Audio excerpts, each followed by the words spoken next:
BBC বাংলার সান্ধ্য অধিবেশন প্রবাহতে আপনাদের স্বাগত। আজ আপনাদের সাথে লন্ডন স্টুডিও থেকে আছি মানসী বড়ুয়া। বাংলাদেশের সর্বশেষ গুরুত্বপূর্ণ আপডেট সংবাদে আপনাকে স্বাগত। শুরুতেই সংবাদ শিরোনাম, পরে বিস্তারিত। প্রথমেই জানাবো আমাদের হাতে থাকা সর্বশেষ গুরুত্বপূর্ণ সবথেকে তাজা আপডেট সংবাদ। এনসিপিকে 10টি আসন দেওয়ার খবর নিয়ে যা বলল জামাত। জাতীয় নাগরিক পার্টি এনসিপিকে 10টি আসন ছাড় দিতে রাজি হওয়ার খবর সত্য নয় বলে জানিয়েছে বাংলাদেশ জামাত ইসলাম। জামাতের নায়েবে আমির ডা. সৈয়দ আবদুল্লাহ মোহাম্মদ তাহির বলেছেন, 11 দলের নির্বাচনী আসন নিয়ে সমঝোতা শীঘ্রই। এনসিপিকে 10 আসন দেওয়ার দাবি কাল্পনিক।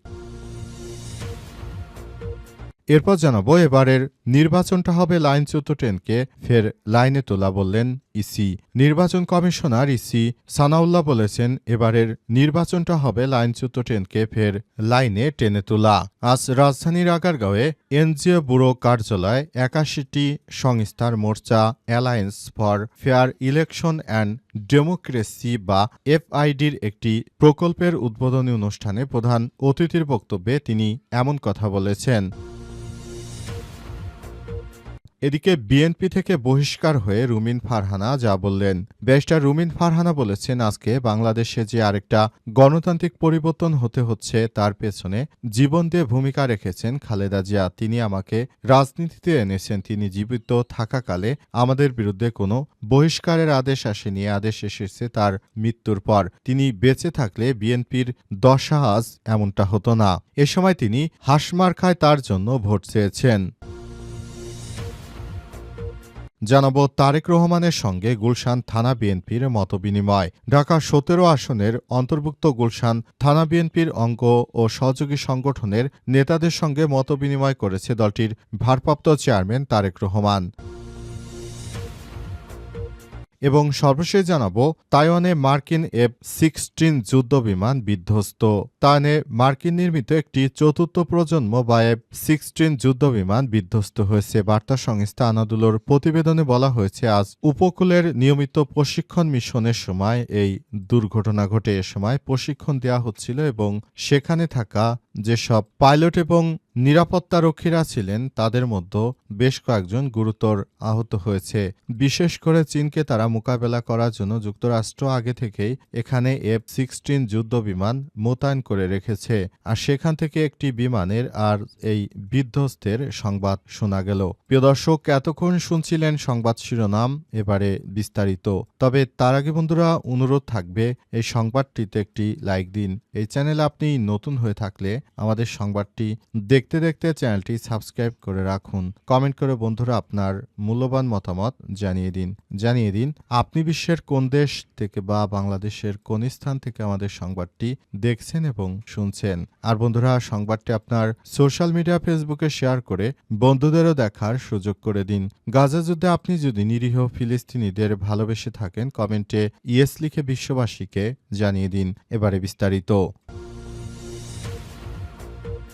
এনসিপি থেকে 10টি আসন দেওয়ার খবর নিয়ে যা বলল জামাত ইসলাম। জাতীয় নাগরিক পার্টি এনসিপি 10টি আসন ছাড় দিতে রাজি হওয়ার খবর সত্য নয় বলে জানিয়েছে বাংলাদেশ জামাত ইসলাম। জামাতের নায়েবে আমির ডা. সৈয়দ আবদুল্লাহ মোহাম্মদ তাহির বলেছেন, 11 দলের নির্বাচনী আসন নিয়ে সমঝোতা শীঘ্রই। এনসিপিকে 10 আসন দেওয়ার দাবি কাল্পনিক। জামাতের এই নেতা জানান, তার দল ক্ষমতায় গেলে সব রাজনৈতিক দলগুলোকে সঙ্গে নিয়ে সমন্বয় করে সরকার গঠন করা হবে। আজ রাজধানীর বসুন্ধরা আবাসিক এলাকায় জামাতের আমিরের কার্যালয়ে সংবাদ সম্মেলনে সাংবাদিকদের প্রশ্নের উত্তরে তিনি এসব কথা বলেন। এর আগে সকালে জামাত আমিরের সঙ্গে সৌজন্য সাক্ষাৎ করেন ইউরোপীয় এক্সটার্নাল অ্যাকশন সার্ভিসেস এশিয়া ও প্রশান্ত মহাসাগরীয় বিভাগের উপপরিচালক পাওলা পাম্পোলোনি। ইউরোপীয় ইউনিয়নের সঙ্গে বৈঠকের বিষয়ে তাহের বলেছেন, ইউরোপীয় ইউনিয়ন বলেছে তারাই নির্বাচনে সর্বোচ্চ সংখ্যক তারা প্রতিনিধি পাঠাবে এবং এই নির্বাচনটা যেন ইতিহাসের সবথেকে ভালো একটি নির্বাচন হয় সেই ব্যাপারটি নিয়ে তারা কাজ করবে বলে জানানো হয়েছে এবং এই নির্বাচনের মাধ্যমে পুরো বাংলাদেশটাকে নতুন করে আবার সাজাতে চায় বলে জানিয়েছেন তারা। নতুন করে সবকিছু ঠিকঠাক করতে চায় এবং সবাইকে নিয়ে একটি নতুন বাংলাদেশ গড়ে তুলতে চায়। এজন্য আমরা চাই এবারের নির্বাচনটা অত্যন্ত ভালো সুষ্ঠু মানের একটি নির্বাচন হোক, সেই প্রত্যাশা আমাদের বলে জানানো হয়েছে। এবারে নির্বাচনটা হবে লাইনচ্যুত ট্রেনকে ফের লাইনে তোলা, বললেন নির্বাচন কমিশনার আবুল ফজল মোহাম্মদ সানাউল্লাহ।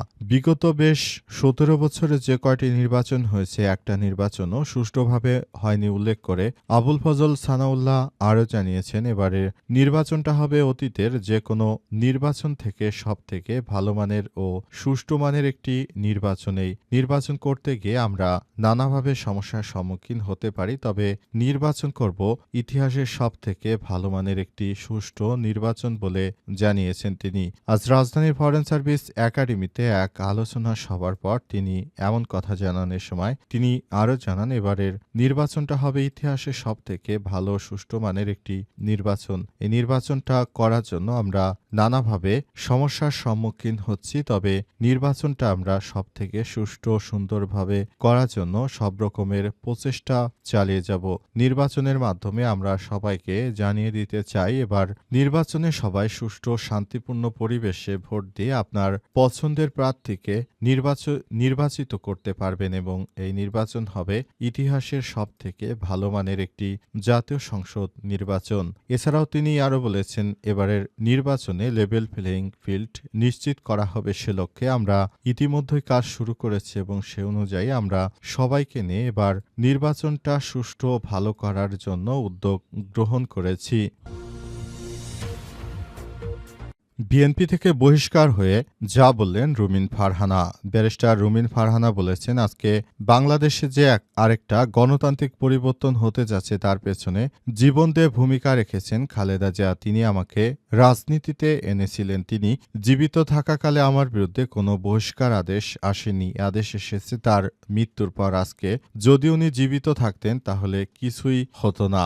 সম্প্রতি ইউটিউব চ্যানেল টক শোতে তিনি এসব কথা বলেছেন। তিনি বলেন গত ১৭ বছর ধরে, বিশেষ করে গত ১৫ বছরে টেলিভিশন টক শো, সংসদ এবং নির্বাচনী এলাকার ধারাবাহিকভাবে দল ও দেশের মানুষের পক্ষে আমি কথা বলে এসেছি, কিন্তু একটি দুষ্ট চক্র আমার এই জাতীয় সংসদ নির্বাচনের আগে আমাকে দল থেকে বহিষ্কার করার ব্যাপারটি নিয়ে আমাদের ভারপ্রাপ্ত চেয়ারম্যান তারেক রহমানকে হয়তো কেউ নানা রকম কুপরামর্শ দিয়েছে, কিন্তু আমি মনে করি যদি বিএনপির চেয়ারপারসন বেগম খালেদা জিয়া তিনি এখন জীবিত থাকতেন আজকের এই দিনটি হয়তো আমাকে দেখতে হতো না। আমি হয়তো বিএনপি থেকে নির্বাচন করতে পারতাম, কিন্তু এদের কারণে মূলত আমি এখন কোনো কিছুই করতে পারছি না।